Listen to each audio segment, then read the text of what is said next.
Kaixo, Raquel Pascual naiz, informatikako irakaslea Tolosaldea eskolan. Bideo honetan ikusiko dugu tresna digital bidezko ebaluazio formatiboaren estrategiak. Hemen dago hardware oinarriak, nire modulua, eta lehenengo eta behin ikusiko dugu hemen daukadala atal bat evoluzioa, bai, nun sakatzen baldin badute, 3 kontsulta hauek ikusiko dituzte. Hemen sakatu ezkero, ahal dute ikusi gaitasun honetan dauden elementuak.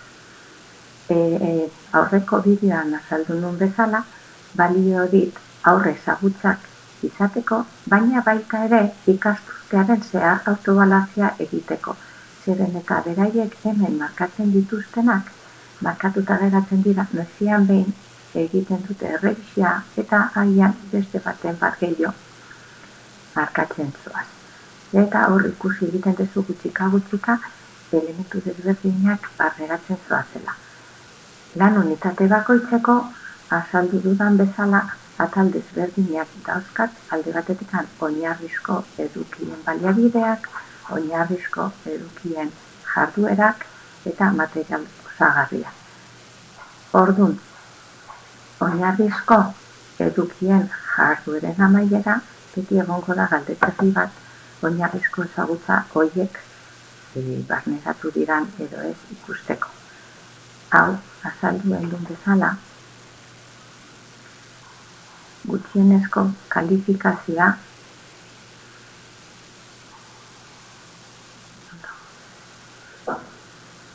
zazpikoa izan behar du. Behin hemen zazpikoa daukadan, nahi baldin badet, ahalko naiz pasa, hurrengo atalea dana material osagarriarena. Eta hemen ere egongo da galdetegi bat. Galdetegi honen ezarpenetan, hemen ikusten dugu, hemen oinarrizko ezagupenen galdetegian zazpikoa izatea eskatzen dela.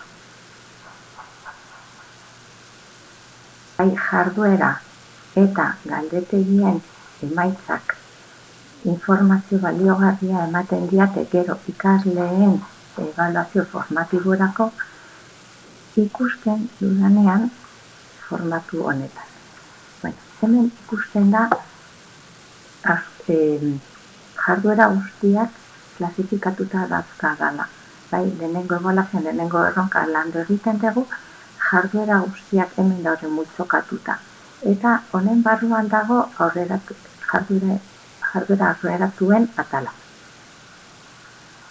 Berdin, bigarren ebaluazioan lantzen den bigarren erronkarekin eta hirugarrena.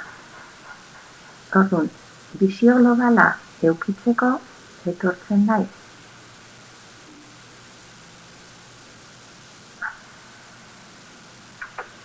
Izara honetara, eta bai lehenengo ebaluazioarekin lotutako jarduerak zelakoak dihoaz, nola dihoazen ahaldet ikusi.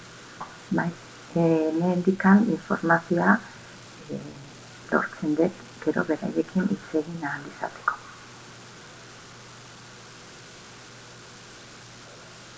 Hau lotuta gaitasun teknikoekin. Orain pasatzen baldin badea zeharkako gaitasunetara, hemen daukagu erronkaren balorazioak ikasle bakoitzeko, nun hemen irakasle guztien artean erabakitakoa jarri dugun. Eta beste aldetik ni hemen ikusten den bezala nire moduloko zeharkako gaitasunen feedbacka, hau banakako feedbacka da, irakasle bakoitzak jartzen du. Orduan gutxienez, 2 aldiz eguneratzen ditut datu hauek. Erronkaren erdikaldean, eta gero prestakuntza faseren amaieran ere bai. Hortaz aparte, lehen esan dudan bezala, erronkaren amaierakoan irakasle guztien artean egiten da. Eta honekin bukatuko nuke ebaluazioari buruzko azalpena. hurrengoan.